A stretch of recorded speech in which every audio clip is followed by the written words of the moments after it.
Well, good to see everybody. This is a real honor for me as mayor of Austin to get to participate in this, I guess, panel or interview, however we want to refer to it. And I get to, the way we're going to do this today is ask each other questions. And then at the end, when there's a few minutes left, we're going to allow for the audience to ask questions. So think about what you want to ask us. And I get to start off. First of all, thank you. Welcome to Austin. Thank you very much. It's great to be here. It's an honor. Great, and thank you for participating in this. It's great to have you here. So let's start off with a little bit of history. Austin and Uber have a complicated history together. And I knew that would get a laugh. That's better than some of my jokes work, right? So we have a complicated history together. As many people in the room know, back in 2015, the City Council was debating and discussing how to address certain regulatory matters with regard to Uber. Uber went out and got a petition drive that created a less stringent ordinance and ended up it would have created a less stringent ordinance. That went to an election. The voters rejected that ordinance, and Uber left Austin. Uber and Lyft left Austin almost immediately, and then it went to the legislature, and the legislature created some legislation that preempted the cities to be able to address that. By the way, all disclosure, I was in the Texas Senate when that legislation was voted on, and I voted against Uber on that. So let's just be clear, just straight up. We still talk once in a while. So yeah, that's right. But with all that being said, we're in a different place. And I'd kind of like for you to talk a little bit about how you see the relationship between the city of Austin and Uber right now. Yeah, absolutely. So I think going back to there not being any Uber in Austin, I actually remember at the time, it was before I joined the company. I joined the company in 2017. I was the CEO of Expedia, and we had an operation here, HomeAway, that's now Vrbo. So I came to Austin. I remember coming to Austin and just like, picking up my phone, waiting to get my Uber. I'm like, there's no Uber, and I'm trying to download this new app, et cetera. So I experienced it as a consumer. And I think for us, really what that was all about was our protecting access for drivers to the app. I think the issue was on fingerprinting, and it was a local legislation. And Uber is a very heavily regulated company, and we think that's appropriate because we operate on the streets of in the cities and states that we operate. But because a significant amount of rides go from city to city, essentially, we think the right way to regulate is on a state basis. And I think that was really where the issue was. And I think in hindsight too, we could have handled things differently. I think at the time, the communication that we had with regulators, with our local constituents, wasn't as strong as it should have been. We're a technology company, but we have our feet kind of rooted firmly in the streets of the cities that we operate. So we have been investing a lot of time, effort, and kind of cultural change in making sure that whatever we want to do and whatever our agenda is, whether it's for consumers or drivers or merchants, it also matches up with the agenda of the governments that we work with and our constituents, et cetera. So I think we could have done a lot better. Austin is one of our fastest growing cities. Uber moves essentially as the local economy moves in every single city. And we're incredibly excited about Austin and all the growth that we're seeing here. Both in terms of the airport, but the city centers, and now both Uber Eats and Uber all around the city and the suburbs, et cetera. So we're big fans, and it's great to be back, and it's great to have Uber available here in Austin. But I'm curious as to your perspective as to that incident, what we could have done better, any lessons for us? Well, I guess my perspective is that one of the things I love about my city is that it tends to embrace new things, new ideas, new people, new concepts. In fact, A lot of people in the room that are from Austin, if you're not from Austin, I'll just tell you that the number one bumper sticker and T-shirt in Austin over the last many years has not been what it ought to be, which is Kirk Watson for Austin mayor. What it's been is keep Austin weird. And what I've always thought, for me, what that always meant is keep Austin open to new thinking and new ideas, because many times the first time you hear an idea or thought, you think, whoa, that was weird. So Austin's always been ready for those kinds of things. So this was kind of an interesting moment. And I think part of that is because disruptors, which, the new ideas, the new thinking, the new process, those disruptors have to start with the idea we're going to pay attention to the values of the city. And in this case, safety and accessibility, I think, were the key aspects of that. But I think you've got it right. You talk in terms of communication and collaboration, and I think that's the difference. I think that as the weird, if that's the right thing to say, the new ideas come into play, people are going to need to make sure that, because we're going to have more, people are going to need to make sure that they focus on the values and they communicate and collaborate. And then I guess the last thing I would say is, I was mayor one time before, and now I'm back in the mayor's office. The truth of the matter is the preemption always scares me. Mm-hmm. Having the legislature be an appellate court for decisions at the local level, because my hope is always that the collaboration and the communication will lead to a better result in the cities that need the services. Yeah, I totally agree with this, which is that I think in hindsight, it got to a point that it never should have gone to, because right now, we invest very significantly in terms of safety, background checks for drivers. Even now we have, for example, in certain cities where we can, audio recording on your Uber ride. If you're, for example, taking Uber Teens, it automatically is recording the audio, stays on your phone, so it's perfectly private. Now we're working on, for example, video recording, so a driver can be driving and be recording the ride, again, very private on their own phone, to keep pushing safety. Because in the end, it's about to some extent, strangers are getting in the car, and you want both of them to be safe, and that's a goal for us, and it's a goal for Austin as well. It's a global goal for these kinds of new technologies to not only be effective, but also be safe. Well, that's right. And of course, as we were talking in the back before we came out here, transportation is a key part of what Austin, with all of its growth, it needs to address, and there are absolutely necessary roles for various disruptors in that.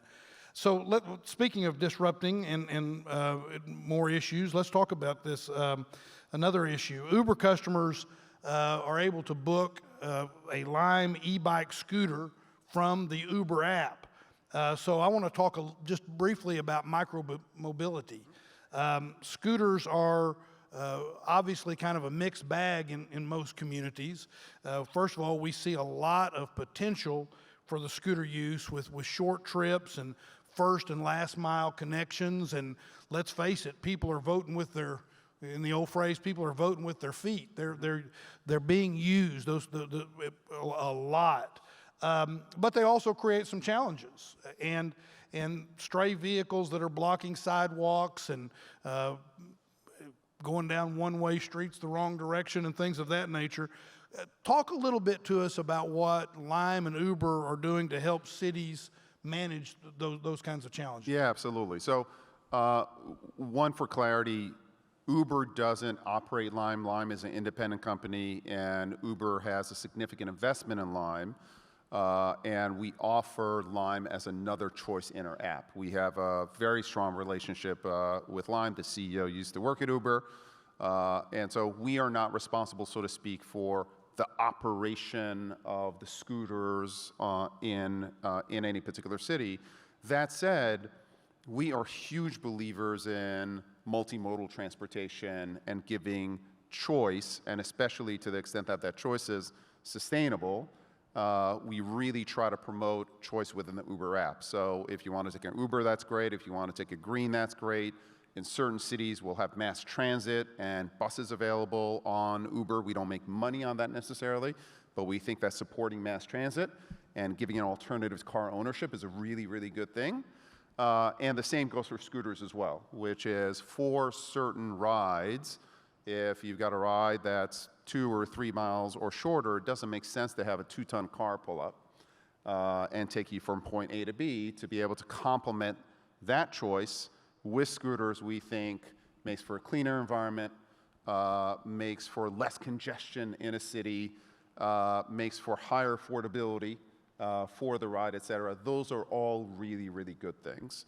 But like you said, it's a new technology that came onto the scene. I think that bikes and scooters and e-bikes and scooters were an unbelievable transportation revolution. The amount of money that went into that sector was historical.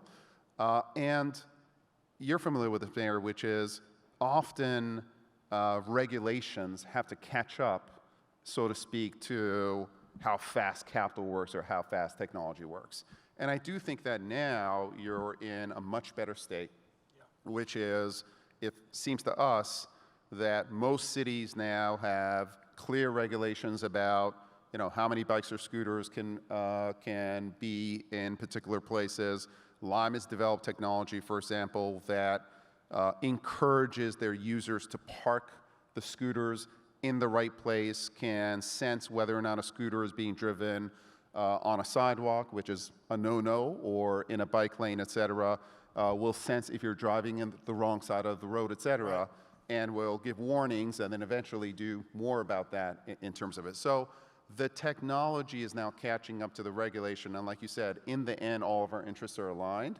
And I think more and more now, Lime is operating in cities in a way that is fully additive and also takes into account all of the stakeholders. And if you take the perspective that what we're seeing with micromobility is a significant amount of micromobility trips are actually to and from mass transit centers. Yes. So that micromobility can be kind of that spoke for mass transit and can provide for and promote cleaner transportation that's affordable to everyone. That's a good goal. And the question is, how can we all make sure that it's under the standards that are acceptable and fair and safe for everybody? And I think we're moving in the right direction. Yeah, I agree with that. Again, going back to your previous answer, the level of cooperation, collaboration, and communication that has occurred just even in the last 18 months to 2 years between the cities that, for example, in Austin, we want every tool in the toolbox when it comes to transportation, and particularly sustainable transportation. And being able to work with Lime and others to make sure that we're doing that in the right way. When I said a minute ago that people are voting with their feet on that kind of thing, the truth is in 2023, there were over 130,000 scooter trips, and just under 130,000 miles were traveled. Mm-hmm. And when you look at the statistics, go back to your point of, you know, kind of the first mile, last mile, the connections, the average was about just right at 3/4 of a mile. Yeah. So so what you're saying makes all the sense in the world, and we just need to figure out how we move with that. Totally agree. Now, Mayor, in addition to Austin being weird, it's also very young. Yes. And our younger generations really are pushing sustainability and demanding sustainability and how they live in the cities in which they live. I'm curious as to how do you think about that? What is top of your list and agenda in terms of sustainability in designing Austin, not for tomorrow, but over the next few years? And what are you hearing from the residents of Austin? What are they demanding? What's on top of their list, so to speak? Well, really good question. And I have always, for decades now, I have talked about Austin from the perspective that one of our great benefits, one of our great advantages is that we have what I refer to as the fountain of youth in Austin. And that includes Houston-Tillotson University, Concordia, St. Edward's University, and of course that small public institution known as the University of Texas at Austin.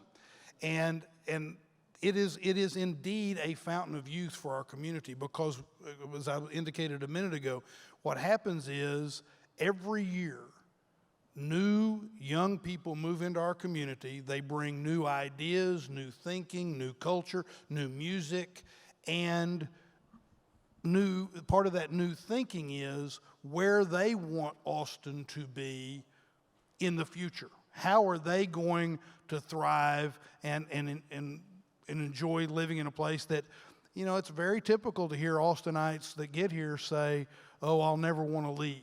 You know, after about 3 months, they're looking for how they're going to make their living and how they're going to stay. So sustainability has to be key to that. I've always felt that one of it's not a coincidence that when it comes to environmental protection, Austin is effective and aggressive at trying to protect the environment at the same time that people, you know, where people can move anywhere they want to move now with technology, and that was proved during the pandemic, right? So where are they going to go? Well, they're not going to go where it's ugly. So they're going to come to a place like Austin, and they're not going to go where the air's dirty or the water's not clean or it's not plentiful or you can't get outdoors on a nice hike and bike trail. So that's part of sustainability. And we've always thought of sustainability pretty much in the sense of purely environmental. But what we're seeing in Austin is sustainability is that, but it's also affordability and the ability to afford to live in this community. And since we're talking to you and you're, you know, it's about transportation, it's becoming very clear that transportation is the hub of a multi-spoke wheel. If we do transportation right, we do the environment right. If we do transportation right, we do affordability right. So one of my, to answer your question specifically, one of my biggest pushes is protecting and preserving the citizen-selected, the citizens-voted Project Connect, which includes light rail. It's under assault, but it is key to our ability to protect the environment, and it's key to our ability to be sustainable in terms of people being able to afford to live here. Except for child care, which is typically the second largest expense behind housing in people's homes that have children, transportation is the big difference. And we're doing a lot on affordable housing, but absent doing better when it comes to transit, you know, and of course, unfortunately in Texas, the word rail is a 4-letter word. And we have to fight that. But the truth of the matter is that's going to be a big difference. Austinites and young Austinites, what they're asking for is transit, but clean transit. And so we're focused on that and addressing that. And how do you think about the trade-off between, if there is a trade-off between affordability and sustainability? Because anytime we've done studies, for example, Uber Green is a big part of our growth going forward as to whether or not consumers are willing to pay a premium for a green version of, let's say, Uber. Their view is, I'm willing to pay a premium with my time. So if there's a 4-minute pickup for an Uber X, our customers who care about green, and there are more and more of them, will wait 6-7 minutes. Yes. But they're not willing to pay a premium for the green, and their view is that's an investment that Uber should be making. That's an investment that government should be making. That's an investment that private enterprise should be making. We as consumers shouldn't have to pay the premium. We think that that's part of, you know, my taxes, et cetera. So is there a trade-off in your view between sustainability and price, or is that the trade-off, is that something government has to figure out? Well, one way or the other. It's a difficult thing to figure out. So, but I will say this, as some people know, and I was mayor from '97 to 2001, And Austin owns its own electric utility. And it was during that period, from 97 to 2001, that we created Austin's first Green Choice program, which is now a much bigger program. We go in all the detail, but that was, you had to pay a premium. You would get cleaner energy, but you were paying a premium. And it actually was very, very well received. Austinites proved that they were willing to do that. In addition, we're right now addressing and very aggressively addressing water conservation. And of course, without going into too much detail, a big part of that, the conservation needs to be the reuse of water for things like chillers and keeping this room cool, and irrigation and things of that nature. And that involves additional piping or using rainwater, things of that nature, and it's going to cost more. I believe, and the response we're getting is, people are going to be willing to pay a premium in order to be sure, because they get that the cheapest water is the water we got now, and not that we're going to have to try to find 10 years from now. And I think that also is why they're willing to spend the money on a rail system, is because they recognize that that will be more sustainable. Where the biggest problem for government, at least here in Austin right now, will come is when you have a direct conflict between that sustainability from an environmental standpoint and sustainability from a housing cost standpoint. When you add the expense for the environmental protection that ends up increasing the expense and making something less affordable, that's going to be a conflict that I'm not sure. Well, one of the things we did is we exempted all affordable housing from the reuse requirements of purple pipe. We did that just last Thursday. But that, you see, that's not a subtle distinction. That is, just do it that way. So it becomes more difficult in that regard. Very cool. So I guess my question is, it's my turn to ask you a question. But let's stay with sustainability. How is Uber thinking about it? I'm going to put the question right back to you. How does Uber think about sustainability in terms of the customers, and what cities are doing, and cities like Austin that are so clearly focused on that, and how do you see them colliding and working together? Yeah, so I think for us, we think the future of transportation is that it's got to be safe, it's got to be shared, and we want it to be sustainable. So sustainability is a huge focus of ours as a company. We put a target that by 2030 in US, Europe, we are going to be emissions free, all electric. It is a challenging target that we have, and we're pushing very hard to hit that target 2040 all over the world. And listen, you've got to invest in order to push forward. The good news for us is that the average Uber driver is switching over to EVs 7 times faster than the average driver. We have the largest EV fleet now available on a worldwide basis. We've got over 125,000 EVs now on our fleet, and that number's doubled essentially on a year-on-year basis. But we've got a long way to go. Like, we got to double it again and double it again afterwards. And we're making significant investments to do so. We are investing over $800 million in essentially funding drivers to make the switch over to EV, because if you think about 2-3 years ago, it's getting a lot better now, but the affordability wasn't there, right? The average EV was more expensive. There was worry about charging infrastructure, et cetera. So we had to step in. And the first thing we had to do was make it cheaper and more affordable to go on and buy an electric vehicle. So for example, for drivers who can't afford to buy a vehicle or don't want to take that risk, we have a deal with Hertz that has bought a bunch of Teslas, and essentially a driver can rent out an EV from Hertz and get onto the Uber platform at a significant discount from what they would have paid otherwise. That essentially let these drivers essentially try out an EV. When they try an EV, typically they love the EV. Often it's a first time our riders experience an EV as well. So not only does it give exposure to driver, but also riders as well. And now, for example, we've got deals with Tesla directly where you get $2,000 off in addition to other EV incentives that governments have, et cetera. So first we had to get these vehicles cheaper to source. Second is drivers make more money. We pay them more per ride, essentially, or we reduce their take rate per ride if they're driving an EV, an Uber Green vehicle or a Comfort electric vehicle. They essentially get more money.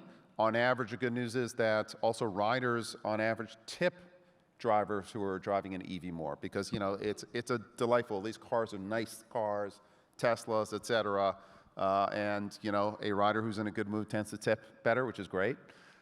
So drivers tend to make more money, and for us now, what we're working on is really working with cities on building out or helping building out the recharging infrastructure. Often the charging infrastructure may be in the middle of the city. We may want charging infrastructure where our drivers live so that they can charge overnight, et cetera. And then we're building tools for drivers so that in a particular day, if they need to charge during the day, we'll give them guidelines as to you should charge at 3:30 p.m. because demand is actually going to be low during that time, so you're not losing an opportunity cost of earnings. And here's a particular charger in town for you to use. Do you want to make a reservation? So we make it much easier for drivers essentially to find their appropriate charging station at the appropriate time so they're not giving up much of their earnings because, you know, drivers, their time is literally money. So we made significant investments on the driver's side, and the good news is they're switching over to EVs faster. And if there's anyone that you want to buy an EV, it's an Uber driver because the Uber driver, average Uber driver, is driving 4 to 5 times the miles of the average driver. So I think one of, usually governments, et cetera, they look at the EV transition based on the number of vehicles sold. And we think actually the appropriate measurement isn't the number of vehicles sold, but it's the number of miles driven, because it's not the vehicles that give off the emissions, it's actually the miles that give off the emissions. So we are very, very actively investing in our fleet, so to speak. I'm happy to say that here in Austin, the penetration of EVs is actually pretty high. I think we're almost 9% here in Austin. So people care here, and you know we want to get that penetration over 10%. In California, it's higher than 10%, and then go beyond that. Obviously, we want to get to 100%, and 2030 is coming up really, really quickly. So that's really on the transportation side. And then on the Uber Eats side, we're working with Uber Eats merchants to invest in essentially packaging that is environmentally friendly, you know, not plastic packaging necessarily. And that is an ongoing investment. It's something that we're doing newer, and it makes a ton of sense. And in the end, you got to close the loop there with consumer demand. So we want consumers to encourage more and more consumers to take green. So actually today, if folks here look at their Uber app and you look at your little account tab, you'll have an emission saving counter.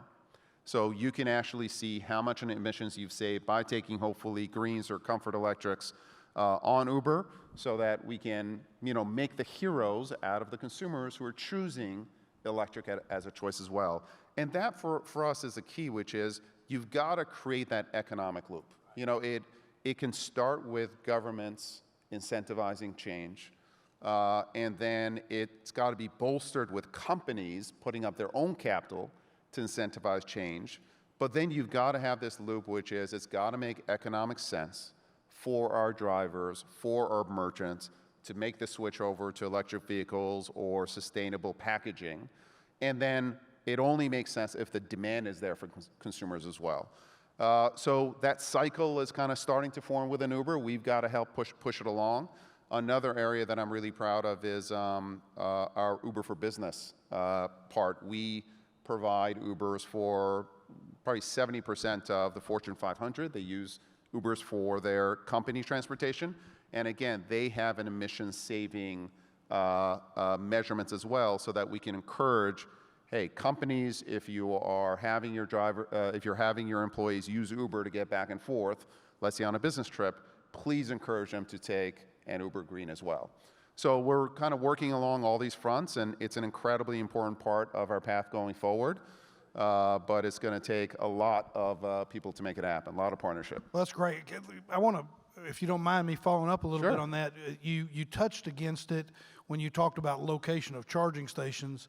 But what, here you're sitting, I'm mayor of Austin, Texas. Tell me what I ought to be doing. What should the city be doing if it truly wants to incentivize and make it easier for you to get above that 10%? So we have a team that will essentially give you the data. We have the data as to where all the rides are, pickups, drop-offs on Uber today, where they're likely to be over the next 5 years.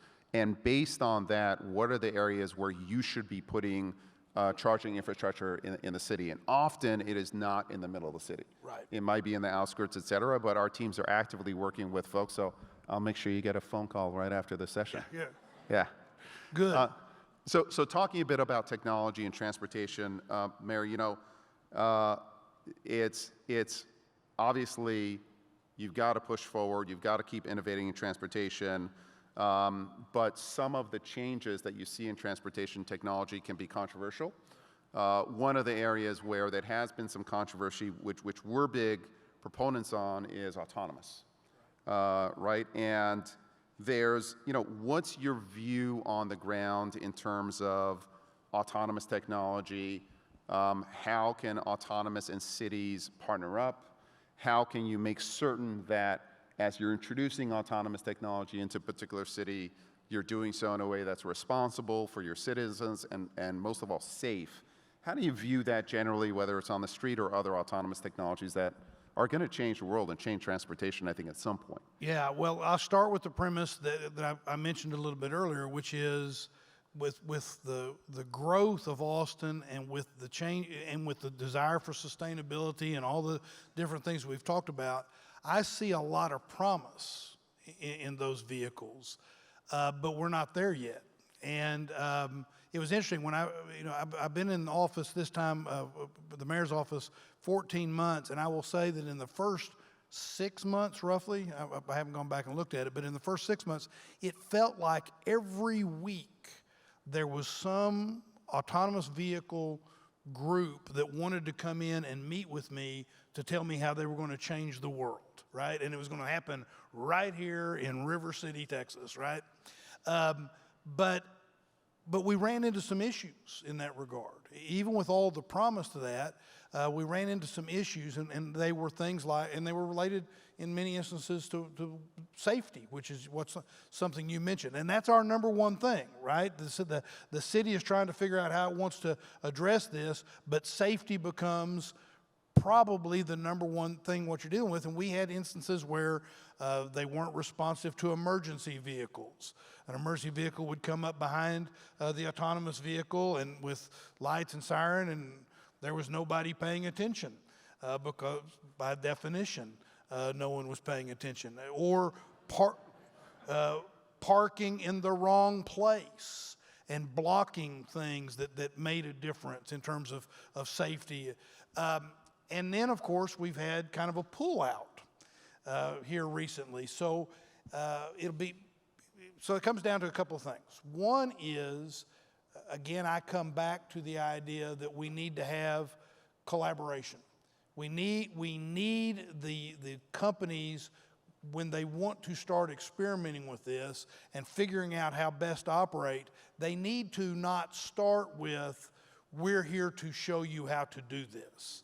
I'm all for profit margins and stuff, but ultimately the public good has to play a role in this, and it shouldn't be the afterthought, and it shouldn't be secondary to the profit of the private entity.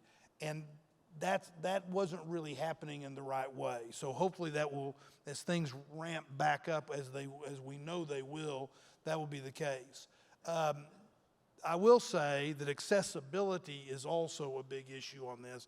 When I think of it, I think of both safety and accessibility, and that is both accessibility of who gets to use them and how they can, are they accessible to everyone from an equity standpoint, but in addition, people with disabilities and how that plays out. And that was an issue that we had great discussion about, that I wasn't feeling comfortable that there was a big response. And then the last thing I'll say about it is, this is another area where the state has preempted local government being able to regulate. So my answer to that is to not whine about that, except maybe I just did, but is instead not to whine about it, but instead to say to the folks that want to do that, let's not worry about the preemption. Show up, let's work with the local governments. I mean, for example, Austin has an autonomous vehicle working group that is working to help answer the questions of what we would need to make this work well and make it easier for the companies themselves. So forget the preemption part of it. Come talk to us and figure out, because we know it's coming. We know the good, at least on paper, we know the good it can do. I see enormous promise, and we need all of those tools. And Mayor, this may be an unanswerable question, but I'm curious as to how you think about this on the safety front, right? So like, for example, we know that here in Texas, nationwide, Uber drivers, because they're professional drivers, are safer than non-professional drivers. So, Uber is making roads safer. Uber being a city reduces drunk driving, which is why, for example, we partner with Mothers Against Drunk Driving and other organizations. So we know that Uber being on the road is making the roads safer, right. Okay? And human drivers tend to be unsafe or sometimes unsafe in big numbers. So there's, I think, more than 35,000 fatalities on the road nationwide every single year, right? One of the leading causes of death. So when you talk about an autonomous vehicle, how do you think that safety should measure up against a human being? Is it good enough for an autonomous vehicle to be safer than a human being? Does it need to be 5 times safer, 10 times safer? Do you have a construct there? It's such a hard... I don't. That's a hard question, but one that ought to be asked. And in candor, I have not sat down and asked myself that question. I will say, so I like to ride motorcycles, but I rode motorcycles like in high school, and then for 30 years lost a debate with my wife over whether I should be riding motorcycles, and somehow I won the debate one day. I still don't know how I won it. I figured there's a life insurance policy I don't know about someplace. And some evidence of that is that she said, yeah, you can ride a motorcycle, but you may not wear a helmet. So she didn't say that, by the way. Look at everybody got all quiet. In fact, she'd be pissed off if she heard I said that. But the point of the story is that when I went back to riding motorcycles, I found myself a much more careful motorcycle rider than I was car driver. And I pay attention, in fact, I think it's made me a more safe car driver to go back and do that, because I'm scared on that motorcycle. I'm more frightened. So when I got into an autonomous vehicle, so that I could see what it was like, and they put me in the back seat of the autonomous vehicle, it was like riding on a motorcycle. And here's what I mean by that. If you were on a neighborhood street and you're riding down the neighborhood street, the vehicle would slow if there was a car parked on the curb. For me as a motorcycle rider, it's because I'm wondering if somebody's getting ready to open a car door and I'm going to hit that car door like a Ben Stiller movie or something. But that's what the autonomous vehicle's computer was also telling them. When you do a curve in the road, I will slow down more on a motorcycle than I would in a car, and the autonomous vehicle was doing the same thing. And so I got to see firsthand the safety aspects of it and thought that was a very beneficial aspect to that. Now, go back to your question about what do we do about safety. I was impressed with the safety of the AV, whether or not I want to, whether or not I incentivize that or figure out a way that that is more beneficial than a professional driver, I need to think that out. And I think it would be important for us in government and working with private industry to figure out what the metric system looks like. What is the decision tree that you're making? And it probably includes everything from cost to affordability to sustainability, all of those as part of that same equation.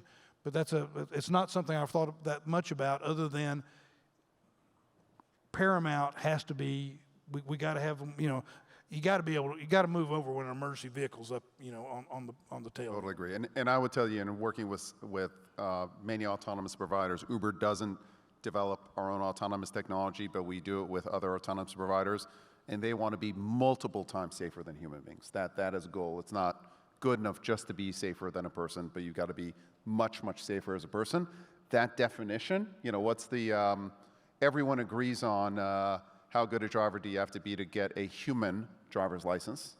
Well, how good a driver do you have to be to get a robot driver's license is something that is still up for debate. But I do think that kind of regulation is needed. Yeah, I agree with you. So we're getting close to getting ready to answer y'all's questions, but I do want to ask our guest what I think is one of the more important questions of what we've discussed, and that really is about the future. I mean, look, the relationship between Austin and Uber since 2016 has significantly changed. Uber, as we've heard, has changed significantly as a company. But, now we're looking to the future. So let me throw out a big, broad question to you, and that's what's next? Oh, God, so much. Tell us what's next, and how do cities help? Yeah, so I think for us, in terms of Uber, we talked about sustainability, so that's probably one of the single most important long-term initiatives that we're working on as a company. I think for us, affordability is a very, very big deal. And at this point, Uber is, call it a middle or upper class type of product. And we got to get Uber to be more affordable for consumers.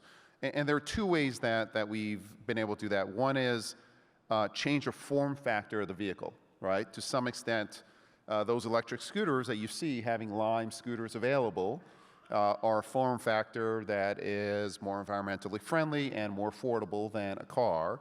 But for us, sharing that car, so promoting UberX Shared or high-capacity vehicles that we run, not in the US and a lot of developing countries, that they're vehicles that can carry 14, 22 people, call it an Uber bus system essentially, is a very, very important part of our path going forward. It takes a lot to convince someone to share a vehicle with another person. But we are essentially fronting a discount.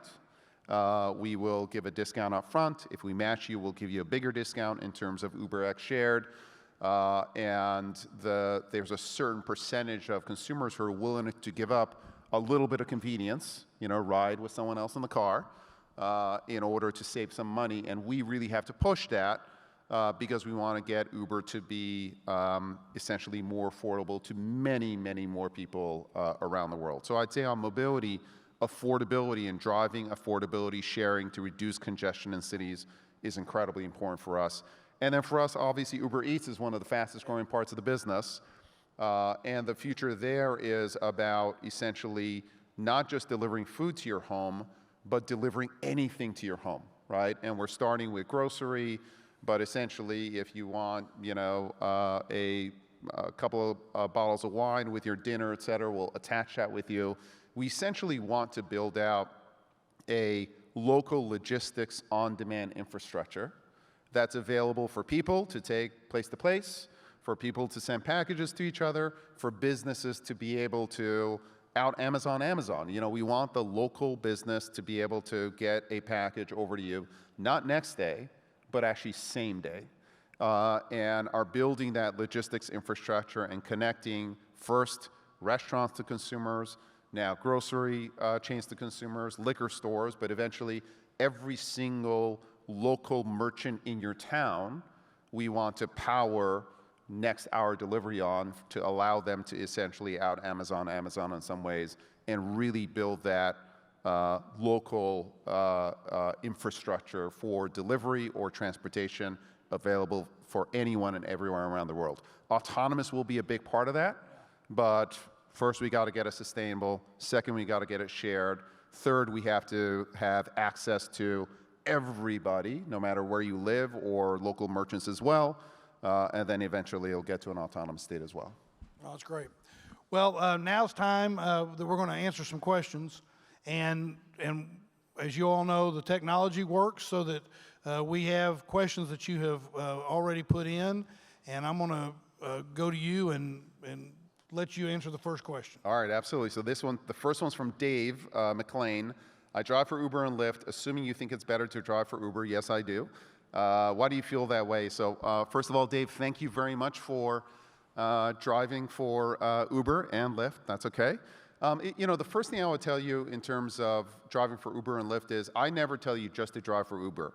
One of the great things about the flexibility that Uber gives you is that you're able to drive on Uber whenever you want to, but you can, drive on Lyft, you can deliver for DoorDash. That's part of the greatness of the Uber platform for labor. So you should do whatever feels right to you at a particular time. In general, obviously, we want Uber to be the better destination for flexible employment for you. And in general, I'd say that Uber drivers on average make more. So nationwide, average earnings for Uber is about driving on Uber is about $33 per utilized hour. This is during the time when you say yes and go pick someone up and drop that person off. It's the same in Austin. In Austin, it's about $33 an hour as well. We think those earnings are higher than alternatives and our competition. And the second is the nature of flexibility, which is we want to build a platform where you can earn in many, many different ways. So not only can you drive people, but you can also deliver food.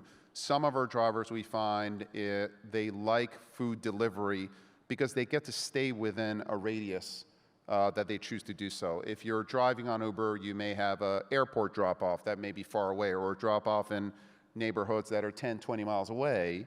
When you're delivering food, you actually get to stay in a particular neighborhood because most of your deliveries are within a mile, 2 miles, 3 miles of there. So we have drivers actually who will drive most of the day, anywhere they want to, but then towards the end of the day, if they want to stay within a certain sector, they'll start delivering food as well because it's a much more local business. We're adding shopping there for your delivery choices. If you order an iPhone on Apple, on apple.com, you want it delivered same day, often it's an Uber Eats driver who will be picking up that phone and delivering to your home. So for us, it's a breadth of opportunity that's available for Uber in addition to the earnings. And then lastly, I would say there's a lot more, but we've made big investments in terms of safety on the platform, where, again, as a driver, you can record your ride. You've got video recording as well. We want to make sure that both as a rider, but also as a driver, you feel safe being on a platform. Those are some of the reasons. But I think the strength of Uber is you can work on Uber, you can work on Lyft, and you can do whatever else you want. That's part of the bonus of the platform itself. Thanks. I want to Lucy Stevenson asked a question that probably both of us will take a shot at. Why don't you start? I'll read the question. What can we do to make multimodal mobility weird in a good way? I'm talking more fun and hospitable, like Austin and Persian culture that I've experienced abroad. Persian culture is awesome. Yeah, so I'll start with that. And the first thing I'll start with is we need to have more multimodal. We need to get to more multimodal, and that's part of what we're working so hard to make sure that Project Connect, which is not just a rail system, although that's a big part of it, is a light rail system, and that's very important. In addition to that, we have at the city, we've been pushing very, very progressively and very hard to create what we're referring to as equitable transit-oriented development, so that what's happening is we're going to pass ordinances and do as part of our planning process the ability to have much greater transit-related density located near transit stops, so that we will be in a better position to utilize that multimodal in a weird way, if you will, a positive way, because people will be living there, they'll be working near the transit, and so it'll be more affordable and easier to utilize. In addition to that, we're going to have to do a better job, I think, coordinating with things like ride sharing. So, for example, somebody that is a one-car family that is somebody uses transit most of the time in some way, but when on those days when they need a vehicle, being able to utilize a rideshare program. Now, granted, that rideshare may be more expensive than what transit would have been, but it's just that one opportunity, as opposed to owning a car. So rideshare versus owning a car. So I guess that's a long way of saying two things. One, we in Austin are going to have to do a better job of getting more multimodal opportunity. We're going to have to build the land use around that so that you get the benefit of it. And we're going to have to figure out how we tie it to other transportation means. Of course, bike and pedestrian are a key part of that, but also things like ride sharing in order to make it all work better. And I would just add that for us, Uber, our competition is car ownership, right? There's lots of other folks that we compete against, but car ownership is essentially our competition. And there are so many use cases to using a car. Might be going to work, might be going to see relatives, et cetera. We essentially have to have solutions for every single use case. And sometimes you need your car for 20 minutes, sometimes you may need it for a full day, et cetera. So within Uber, we are building out choices, so you can rent by an hour, for example, if you want a driver, you're going grocery shopping, et cetera. It's not just a particular ride. We offer car rentals on Uber as well, but essentially our goal is to wire up every single transportation mechanism in a particular city, whether that is a marketplace transportation system like Uber, or whether that's bikes or scooters, or whether that's mass transit. And we want to make it available all on our app in a delightful way with one kind of end-to-end experience, but it starts with wiring up every single transportation solution for us. By the way, one of the things that we're getting ready to face in Austin is we've got about $25 billion worth of projects in play, mobility and infrastructure type of projects. Everything from expansion of our airport to Interstate 35 being reconstructed through the downtown area, to Project Connect, and I could go on and on and on. A key part of that, of course, this wasn't specifically the question, but a key part of that is it's going to be a big mess for a while, because one of the key parts of dealing with transportation and building all of these things is there's nothing like breaking eggs to make an omelet, just like transportation and infrastructure projects. So one of the things that we're working on, again, trying to make it weird in a positive way, is how do we coordinate all of the work that's going to be going on with regard to all of those different projects, not so that it is unnoticeable, but so that it is better than what it would be otherwise. And I just give that as a caveat, because it's not going to be pretty for a while we're working on all those things. Let me go to another question that I'll pass to you from Drew Kerr. How do you decide what Uber services are worth launching, and do you use a metric that they have to pass through? Yeah, it's a great question, Drew, and we think about this all the time. Generally, what we're good at is to use kind of a term is fast and frequent, right? So if there is a service that you need quickly, and if it's a service that you engage with frequently, that is what Uber is all about. We want to be essentially that everyday assistant or operating system for city life, so to speak. So transportation is something, people will use transportation from their home or office 5+ times a day. Eating food, usually you've got an opportunity to eat food, let's say 3+ times a day. Don't look at me that way when you say eating food. And so if it's fast and frequent, and on-demand and local, that's usually something that we will engage with Uber. We obviously started with X. We're moving sustainable. We talked about share to take prices down, but really what we're trying to do at Uber now is think about what is every single occasion that people use their cars for. And literally going down the list and providing an on-demand kind of a solution for that particular issue, whether that's through Uber directly or that's through a partner, et cetera, so that you can first get rid of your second car and then get rid of your car. And that is going to require us to work with the ecosystem. Mass transit is going to be a huge, huge part of that. And then the same thing on the Uber Eats side, which is fast was online food delivery. Grocery is a very, very big part of our growth because it is, something people do every single week. It's something that people schedule. And again, if it's habit forming, et cetera, we want it all to be part of the Uber ecosystem.